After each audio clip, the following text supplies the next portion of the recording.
Hello guys, कैसे हैं आप सब। आई होप आप सब अच्छे होंगे, मस्त होंगे और अपने अपने काम में व्यस्त होंगे। तो चलिए शुरू करते हैं अपनी स्टोरी एक्स जो पढ़ा ना गया। जी हाँ, के पार्ट थर्ड में आप लोगों ने स्टोरी को लाइक किया, ये मेरे लिए बहुत ही अच्छी बात है कि आप लोग उसको पसंद कर रहे हैं। तो चलिए शुरू करते हैं। डेली कोशिश करूँगी कि डेली ही दूँ। उम्मीद है कि इसीलिए एक ही स्टोरी रखूँगी, 2 स्टोरी नहीं डालूँगी। तो चलिए आगे पढ़ते हैं। लास्ट पार्ट में देखा था सब नॉर्मल ख़त्म हो चुका था। अब उसके आगे चलते हैं। नेक्स्ट डे, दिन शनिवार। जी हाँ, शनिवार का दिन था। कॉलेज के रूटीन सब कुछ अलग होते हैं। इस कॉलेज में ये रूल था कि जो शनिवार को होता है उस दिन बच्चों को कुछ एक्स्ट्रा एक्टिविटी करवाई जाती है। ओके, तो उस हिसाब से वहाँ पे काम चल रहा था। अवनी और रिद्धि दोनों ही अपने बढ़िया मस्ती से अपनी क्लास अटेंड कर रही थी। इधर जब रिया मैम का क्लास होने वाली होती है उस वक्त जो प्यून होता है कॉलेज का वो अनाउंस कर वहाँ बोलता है जाके हर क्लास में कि आप सब लोग ग्राउंड में आए। इधर रिया मैम, व्हाट? जी मैम, टुडे सैटरडे। तभी एक बच्चा बोलता, जी मैम, यहाँ पे सैटरडे पे एक्टिविटी कराई जाती है हम लोगों से। ओके ओके, चलो चलते हैं। तो सभी बच्चे धीरे धीरे करके कॉलेज के मैदान में बुलाया जाता है। हल्की धूप थी और मिट्टी की खुशबू थी। जी हाँ, इधर अनाउंसमेंट होती है। आज सभी स्टूडेंट को एक टास्क दिया जाएगा। हर ग्रुप का एक पौधा लगाया जाएगा। उसकी जिम्मेदारी लेनी होगी। वो पौधा कितना बड़ा होता है और कितनी यहाँ टिका रहता है, उससे ही बच्चों को आगे अवार्ड दिया जाएगा। इधर तभी सभी क्लास टीचरों को बताया जा रहा है अपने अपनी क्लास के सभी बच्चों को 2-2 के पेयर में ग्रुप बनाया जाए। इधर क्योंकि उस समय रिया मैम का क्लास चल रहा था, तो रिया मैम इन्हीं अवनी और रिद्धि की ही क्लास में थी। सभी बच्चे उन्हीं के पीछे खड़े थे। इधर करीब 50-60 बच्चों का ग्रुप बनता है 2-2 करके, क्योंकि ये सिर्फ लास्ट ईयर वाले ही बच्चों को दिया गया था। बाकी सारे बच्चों को क्लासेस चल रही थी, क्योंकि लास्ट ईयर के यादगार मोमेंट को बनाने के लिए उनके द्वारा एक पेड़ लगाया जाएगा और ये यहाँ पे उनके नाम से रहेगा। इधर अवनी और रिद्धि, जी हाँ, इन दोनों को एक ही टीम में रखा जाता है। अवनी और रिद्धि दोनों बहुत खुश थे। सबको एक पेड़ दिया जाता है, प्लांट टाइप में थोड़ा देते हैं। और इधर बहुत खुश थे दोनों, हंसते मिट्टी खोद रहे थे। तभी रिद्धि, अवनी देखा हमारा पौधा सबसे अच्छा लगेगा। इधर अवनी, हाँ, हमारी मेहनत जैसी रहेगी वैसा रहेगा। हमारी दोस्ती की तरह इस पेड़ को भी हम लोग अब बढ़ाएंगे। इधर सामने उसी के सामने वाली एक लाइन में महक खड़ी थी। उसकी नज़र बार बार अवनी पे जाती है। आंखों में जलन, दिल में नफरत थी। क्या था ये नहीं पता, पर उसके आंखों में नफरत थी। महक, जिसे अवनी की सादगी चुभती थी, और उसकी मुस्कान तो सबसे ज़्यादा। महक पौधा उठाने के बहाने अवनी के करीब आती है और अचानक धक्का मार देती है। अवनी का हाथ तेज लोहे के रॉड से टकरा जाता है। अवनी आह! और जैसे ये बोलती सबकी नज़र अवनी पे जाती है। ऐसे दीदी, क्या हुआ अवनी अवनी अवनी? और जैसे अवनी देती है उसके मिट्टी पे खून की बूंदें गिरने लगती हैं। रिद्धि, अवनी खून! अवनी अपना हाथ पकड़ती है। उसका चेहरा थोड़ा सा सफ़ेद हो रहा था। इधर रिया मैम, दूर से रिया मैम सबको देख ही रही थी, लेकिन जब रिया मैम देख लेती हैं उनका भी चेहरा, व्हाट्स हैपन?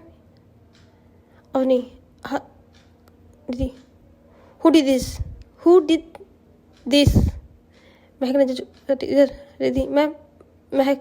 इधर रिया मैम एक पल गए बिना अवनी का हाथ पर थामती हैं और जो रिया मैम है, रिद्धि, यू स्टे हियर, मैं अवनी को मेडिकल रूम ले जा रही हूँ। इधर अवनी चौंक जाती है। पहली बार जब उसका हाथ इतनी मजबूती से मैम ने पकड़ा तो उसकी आंखों में जो भी दर्द हो रहा था ना, वो पेन नहीं, खुशी महसूस हो रही थी। इधर अवनी बस रिया मैम को जो हाथ था उसी को देखते हुए धीरे धीरे उनके साथ चल रही थी। इधर ये, डोंट पैनिक, ठीक हो जाएगा, हाथ को बिल्कुल नॉर्मल रखो। रिया अवनी को सहारा देकर चलती जा रही थी। अवनी दर्द में लेकिन कहीं ना कहीं सुरक्षित महसूस भी कर रही थी। ये सिर्फ एक चोट नहीं थी, ये वो पल था जहाँ अवनी को पहली बार किसी का सहारा, यानी उसकी जो फीलिंग है उसको थोड़ा सा और बढ़ावा मिल चुका था। जी हाँ, इधर रिया मैम अवनी को मेडिकल रूम लेके आती हैं। वहाँ पे जो डॉक्टर होते हैं ना, हर कॉलेज में एक मेडिकल रूम बना होता है, क्योंकि बच्चों को कभी भी कुछ भी हो सकता है। मेडिकल रूम जब वो लेकर आती हैं, कहते हैं ना कि कुछ निगाहें ऐसी होती जहाँ दर्द सिर्फ शरीर का नहीं, दिल में चुभने वाला होता है। मेडिकल रूम बिल्कुल नॉर्मल, सफ़ेदी, एक बेड, दवाइयों की खुशबू। इधर मेडिकल रूम की दवाइयों की खुशबू। रिया मैम अवनी को बेड पर बैठाती हैं। हाथ दिखाओ। अवनी अपना हाथ आगे बढ़ाती है। खून अब भी निकल रहा था। तो सॉरी मैम, मेरी वजह से आपको परेशानी हुई। रिया उसको देखती है। फिर ये तुम्हारी गलती नहीं है, ये सॉरी बोलने की कोई ज़रूरत भी नहीं है। रिया कॉटन से खून साफ करती है। अवनी हल्का सा करती है। तभी मैम थोड़ा धीरे। रिया अगर तुम चुपचाप खड़ी रहती तो इतना दर्द नहीं होता। अवनी मैम कुछ नहीं किया था। तभी रिया मुझे पता है। ये शब्द सुन के अवनी चुप हो जाती है। इधर रिया उसके हाथों में पट्टी बांधते बांधते रुकती है। अवनी की आंखों से एक आंसू, जी हाँ, वो देख लेती है। तभी दर्द हो रहा है थोड़ा, पर अब ठीक है मैम। रिया उसका हाथ एक पल के लिए अवनी के हाथ पे रुक जाता है। उस पल अवनी को जो चोट कम लेकिन सुकून ज़्यादा महसूस हो रहा था। तभी रिया, अगर कोई तुम्हें जानबूझ के नुकसान पहुंचाए तो तुम्हें बताना चाहिए था ना। ये कॉलेज है, यहाँ किसी का किसी से हर्ट करने का कोई हक नहीं है। Yes ma'am. Thank you. अगर आप टाइम पे ना, तभी बस अब ज़्यादा मत बोलो। इधर दोनों की एक सेकंड के लिए एक दूसरे से आंखें मिलती हैं। मेडिकल रूम में बिल्कुल सन्नाटा था। बस दोनों एक दूसरे को देख ही रहे थे। ये वो पल था जहाँ पे टीचर स्टूडेंट की दीवार पहली बार हल्की सी, जी हाँ, दर्द करने लगी थी। तभी रिया, आज क्लास मत जाओ, सीधे घर जाओ, हाथ का ध्यान रखना। अवनी मुस्कुराते, ओके मैम। अवनी उठती है और जाते जाते एक बार पीछे मुड़ कर, जी हाँ, पीछे मुड़ के एक बार देखती ज़रूर है कि मैम को। वो कुछ बोलती नहीं है, बस वो सीधे सीधे वहाँ से निकल जाती है। इधर अवनी जब घर पहुँचने क्या वो बाहर आती है। रिद्धि बाहर ही खड़ी थी और अवनी तो ठीक है ना। तभी अवनी उस चोट से दर्द के नहीं, वो मुस्कुरा रही थी। रिद्धि नोटिस करती है, यार तू मुस्कुरा रही है, तुझे चोट लगी है। तभी कहते हैं ना कि कुछ चोटें ऐसी होती है जो हाथ पे नहीं सीधे दिल पे लगती हैं, और कुछ दर्द जो होते हैं वो हमेशा छुपाने भी होते हैं। जी हाँ, रिद्धि और हमारी अवनी ये दोनों वापस मैदान में आते हैं। इधर महक सामने खड़ी थी। महक, जी हाँ, महक चाहती थी कि अवनी को दर्द हो। तभी महक सामने आती है। सॉरी अवनी, मैंने जान के नहीं किया था। इधर अवनी, उसका तो माइंड कहीं और था। कह रही इस ओके महक, पर आई थैंक यू, तुम्हारी वजह से। बस वो कुछ कहती है। ठीक है, मैं घर जा रही हूँ, मेरे को थोड़ा सा दवा भी लेनी है। मैम ने कहा है कि घर जाओ, क्लास लेने की ज़रूरत नहीं है। तभी वहाँ की एक और सीनियर असिस्टेंट प्रिंसिपल आती है। हाँ अवनी, आप घर जाइए और हाथ ठीक हो जाए तभी कॉलेज आने की ज़रूरत है। ओके मैम, मैं ठीक हूँ, बट कल। तभी ओके मैम, मैं भी जा सकती हूँ, अकेले कैसे जाएगी? ठीक है, तुम भी जाओ। ये दोनों स्कूल से निकल रहे थे। इधर कॉलेज से निकलते ही अवनी एक बार कॉलेज के बाहर जब पहुंचती है, अंदर देखती है, वहाँ रिया मैम खड़ी थी। उनकी भी नज़र गेट पे ही थी, लेकिन वो अपनी नज़र को हटा के वापस अपने काम में लगाती। इधर अवनी बस वो जा रही थी, लेकिन उसके चोट ज़्यादा उसको खुशी बहुत महसूस होती। धीरे धीरे दोनों, तभी रिद्धि बोलती, अभी यार तू खुश क्यों है, तेरे को चोट लगी? अरे अवनी, रिद्धि तुझे क्या बताऊँ, जब उसने मुझे छुआ ना, किसने? रिया मैम ने मुझे जब छुआ ना यार, क्या फीलिंग थी, क्या सुकून था। ये दर्द तो मालूम ही नहीं चल रहा था। क्या मतलब? तू नहीं समझेगी, तू बस चल, बाय, घर आ गया। अरे इतनी जल्दी आ गया? अरे बता ना, मिलते हैं तो बताते हैं प्लीज़। अवनी, रिद्धि, अभी घर जाओ, ओके? और हाँ, मम्मी से कुछ ना बताना। तो कहते, और मम्मी जब देखेंगे तो? नहीं, मैं छुपा लूँगी, बस तुम मत बताना कुछ। ओके ठीक है। इधर अवनी जब अपने घर पहुँचती है, दरवाज़ा खुलता है। अवनी धीरे धीरे कदम घर के अंदर रखती है। उसने अपना हाथ दुपट्टे से ढका हुआ था। माँ रसोई में, आ गई बेटा? आज तो जल्दी आ गई। हाँ माँ, आज कॉलेज में ज़्यादा काम नहीं था और आज सैटरडे था ना, तो आपको पता ही है। वो अपने घायल हाथ को छुपाए हुए थी। तभी माँ पास आती, अवनी के चेहरे को ध्यान से देखती है। तो ठीक है ना बेटा? हाँ माँ, बिल्कुल ठीक हूँ। लेकिन तभी दुपट्टा थोड़ा सा खिसकता है, पट्टी दिखती है। ये क्या हाथ में क्या हुआ अवनी? अवनी एक पल चुप, फिर नज़र झुका लेती है। से ही उसकी माँ की नज़र उस पट्टी पे पहुँचती है। उसका अवनी बेटा क्या हुआ? कैसे कैसे लगी? अवनी अपनी नज़रें नीचे करती, तभी बेटा क्या ज़्यादा लगी? डॉक्टर पास चली क्या? नहीं माँ, कुछ नहीं, बस कॉलेज में थोड़ा सा लग गया था। थोड़ा सा? खून खून क्यों है फिर? माँ उसकी पट्टी को खोलने की कोशिश करती है। अवनी अपना हाथ पीछे कर, माँ मैंने दवाई लगा दी है, मैं ठीक हूँ, प्लीज़। उसकी माँ उसके हाथ थामे, उसके आँखों में, उसकी माँ कहती, तेरे लिए ही तो ये सब सह रही हूँ बेटा। तेरे बाबा तो हम लोग को इस हाल में छोड़ कर चले गए, पर तुझे टूटते नहीं दे सकती। जैसे ही उसकी माँ कहती, उसकी आंखें भर आती हैं।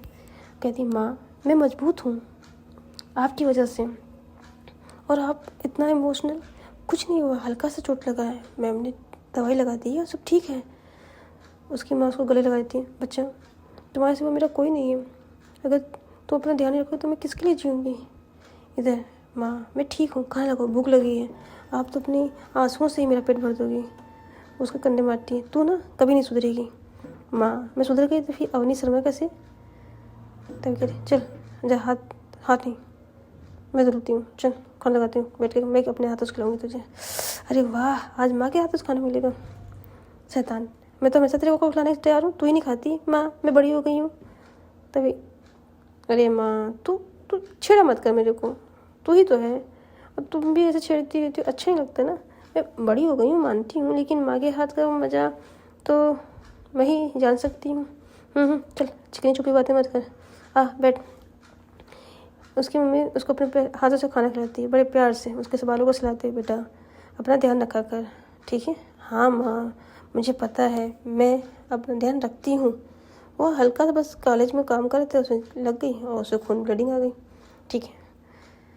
वो दिन नॉर्मल अपने कैफ़े जाती है, रूटीन शाम वही नॉर्मल रूटीन सब कुछ चल रहा था, सब कुछ अपने शाम को फिर वो रिद्धि से मिलती है, रिद्धि आती है, बात करती है और अपनी पूरी मेडिकल रूम वाली बात बताती है। रिद्धि बहुत हंसती है, कहती चल ठीक है, लग तो रहा था कि तू कहीं मैम को लाइक तो नहीं करने लगी है। तभी कहती, लाइक यार पसंद तो है, लेकिन अभी कुछ कह नहीं सकते हैं। लेकिन तभी रिद्धि कहती, लेकिन वो अपने प्रोफेसर है, लेकिन उसके अंदर कुछ अलग सा है जो मुझे उसकी तरफ खींच रहा है। ये मैं भी नहीं बता सकती क्या है, लेकिन हाँ उसको देखने में लगता है जैसे मैं और पढ़ूँ और जानूँ समझूँ। तो रिद्धि बस ध्यान रखना कि हद से ज़्यादा मत समझ लेना कि तेरे को तकलीफ़ हो। तो क्या यार तू भी मम्मी की तरह बातें करने लगी। अवनी क्या, चल रात हो रही, जा तू जा घर जा, नहीं तो अंकल आंटी भी मुझे फ़ोन करेंगे। पता है उनको, पता है कि हाँ मुझे पता है कि उसको पता है कि तुम मेरे घर हो, और मेरे घर आने के अंकल आंटी कभी नहीं रुकते हैं। बात तो सही कही, चल चलते हैं, बाय बाय। इधर रात हो चुकी थी, अवनी अभी अपने कमरे में अकेले बैठी थी, हाथ में पट्टी पर, लेकिन उसके दिमाग जब पट्टी पे जैसे नज़र पहुंचती है उसके दिमाग में, जी हाँ एक ही चेहरा। दर्द के उस वक्त अवनी को जो जोर से ज़्यादा किसी की आवाज़ याद आ रही थी, Riya ma'am you are safe here. वो अपनी आंखों को बंद करती है और खुद से एक सवाल, वो इतनी फिक्र क्यों करती है मेरी। वो खुद से झिझक रही थी, नहीं वो मेरी टीचर है, लेकिन दिल मानने को तैयार ही नहीं था। कभी कभी वही सोच दिमाग पे डरता है कि कहीं दुनिया वाले कुछ और गलत ना समझें, लेकिन अवनी के मन में तो कहीं ना कहीं रिया बसी गई थी। अवनी बिस्तर पे लेटी थी, आंखें बंद, लेकिन नींद कोसों दूर। उसके दिमाग में बार बार एक ही चेहरा, रिया मैम। जी हाँ, वो हर पल यही सोच रही थी वो कितनी फ़िक्र क्यों कर रही थी, और शायद वो फिक्र उससे अच्छी लगने लगी थी। अवनी करवट बदलती है, हार्ट की चोट, हल्का सा दर्द था। ये दर्द, ये एहसास, रात यूँ गुजर जाती है।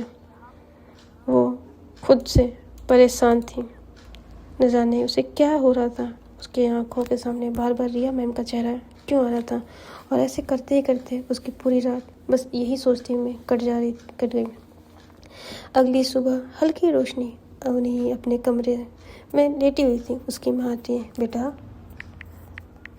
अवनी बेटा सुबह हो गई है, उठो। हाँ माँ थोड़ा सा और। बेटा लेट हो जाओगी, कॉलेज नहीं जाना है। हाँ माँ कॉलेज, हाँ। वो जैसे कॉलेज का नाम सुनती है थोड़ा उठ जाती है। मतलब जैसे उठती है उसका हाथ जैसे बिस्तर पर रखती, आह बस वो चिल्लाती, क्या हुआ बेटा, दर्द हो रहा है? और ये क्या हुआ बेटा, रात भर सोई नहीं हो क्या? अवनी मुस्कुरा, नहीं माँ मैं ठीक हूँ। उसकी माँ उसके हाथ को देखती है, दर्द ज़्यादा तो नहीं है? नहीं माँ मैं बिल्कुल ठीक हूँ, आप कॉलेज जाने की तैयारी करो। तभी माँ, आज मुझे मार्केट भी जाना है, कुछ कागजात का काम था। तभी, हाँ माँ आप चली जाओ, मैं संभाल लूँगी। वो एक बार रुकती है, फिर धीरे से, और माँ आज पेपर? तभी, हाँ थोड़ा हैरान होकर, तो फिर ध्यान रखना, हाथ का ख्याल रखना। अवनी, आप टेंशन मत लो माँ, मैं छोटी बच्ची नहीं हूँ। आई नो कि आपको बहुत फिक्र होती है, लेकिन मैं अपना ध्यान रख सकती हूँ।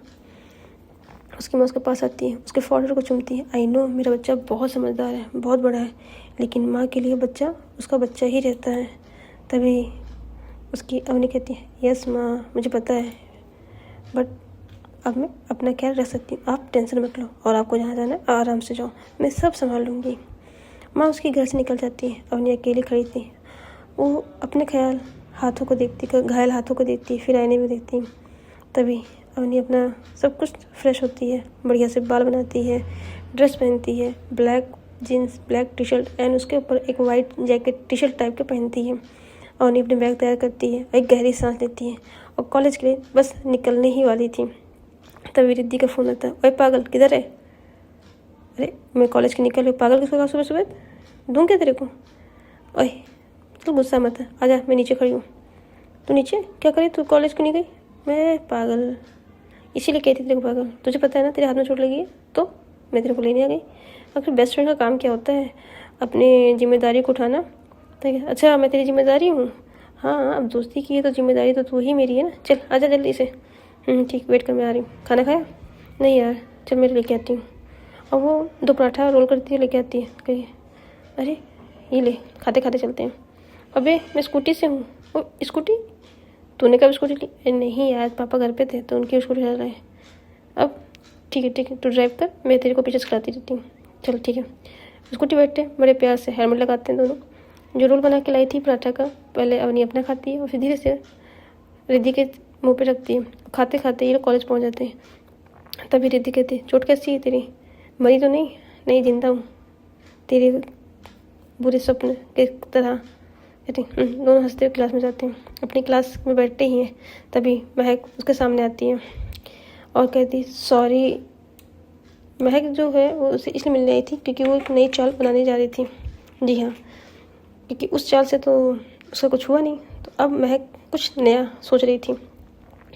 महक, जब ये लोग क्लास में बैठे थे, ये दोनों बस आपस ही मस्त है, किसी और से दूसरी नहीं। कॉलेज के सब कुछ नॉर्मल था, लेकिन स्टूडेंट पेपर लेके कुछ परेशान थे क्योंकि कॉलेज में आज एक सरप्राइज टेस्ट ले लिया था।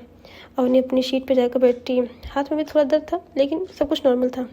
उसी वक्त जो महक है, जी हाँ, वह उसे देख लेती है। उसकी आंखों में अभी जलन था और होंठों पे एक चालाकी वाली स्माइल थी। महक हर बार बच जाती है ना, इस बार नहीं बची अवनी शर्मा। इधर महक 2 लड़कियों के पास जाती है, धीमी की सी आवाज़ में बात करती है। तभी महक कहती, कल जो हुआ तुमने देखा ना, रिया मैम कितनी जल्दी अवनी को मेडिकल रूम ले गई। तो कि हाँ, लेकिन थोड़ा अजीब लगा। महक जान में उसकी आग में गिराती, हाँ मैं कुछ गलत नहीं कह रही हूँ, आजकल लोग बातों को गलत समझ लेते हैं।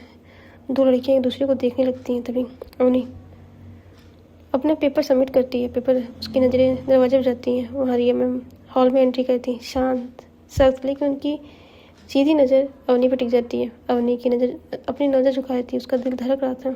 अवनी नहीं जानती थी कि किसी की नज़र सिर्फ एक उस पर नहीं, उसके खिलाफ भी उठ सकती है। पेपर ख़त्म होने के बाद महक धीरे धीरे ऑफिस की ओर बढ़ने लगती है, लेकिन तभी पीछे से लड़का, जी हाँ ऋतिक। महक कहाँ? कुछ नहीं, कुछ बताना है। पता, तू रिया मैम को नोटिस किया? रिया मैम को, वही जो दिन, उसी को नोटिस किया? नहीं तो तू क्यों नोटिस करेगा? नोटिस कर, तेरी बंदी कहीं और जा रही है। मतलब समझा नहीं।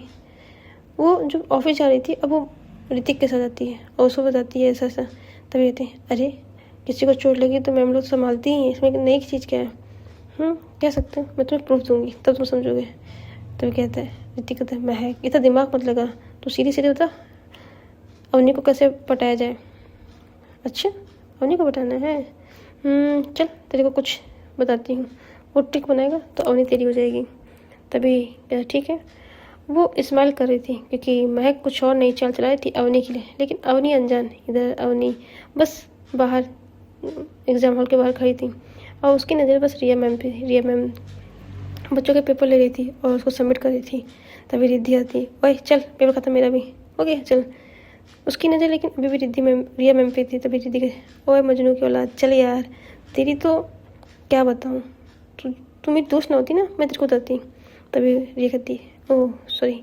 अवनी कहती है क्या यार तू मेरी तू ना कबाब की हड्डी है। तो कहती है हाँ चल मेरे को भूख लगी है, चल कैंटीन चलते कुछ खाते हैं, बहुत तेज़ भूख लगी है। चलो पेपर अचानक लेके ना मेरे हाथों में दर्द हो गया, कुछ पढ़ा नहीं, पता नहीं पास होंगी कि नहीं होंगी। तभी वो कहती है अवनी तो तू पढ़ती क्यों नहीं है। अरे तेरे ख्यालों से छुट्टी मिली तब तो पढ़ूँ, तू ही मेरे ख्याल में दिन भर आती रहती है, अवनी ने खाया कि नहीं, अवनी ने गया कि नहीं। तो तभी कहती है मैं तेरे को फ्री कर दूँ, तू चाहती है हाँ मेरे को फ्री कर दे और मैं आराम से चैन से सूँ, तेरे बारे में ना सोचूँ। तो कहती है यार तू ना मार खाने वाली है। वो पीछे से उसको हक करती है आई लव यू यार, मुझे पता है तू मेरे से बहुत चिढ़ती है पर I know you are my जान। हाँ चल जान के बच्ची भुक्कड़, चल खा के आते हैं। ये दोनों कैंटीन में जाते हैं। इधर अनजाने में पीछे से रिया में उसे देख लेती है और इन दोनों को देखते हुए महक कुछ तो नोटिस करती है लेकिन कुछ कहती नहीं, बस वो देखती है। वो अपनी क्लास में चली जाती है, अवनी कैंटीन जाती है और रिया मैम वहाँ पे बस अवनी को जाते हुए देख रही थी।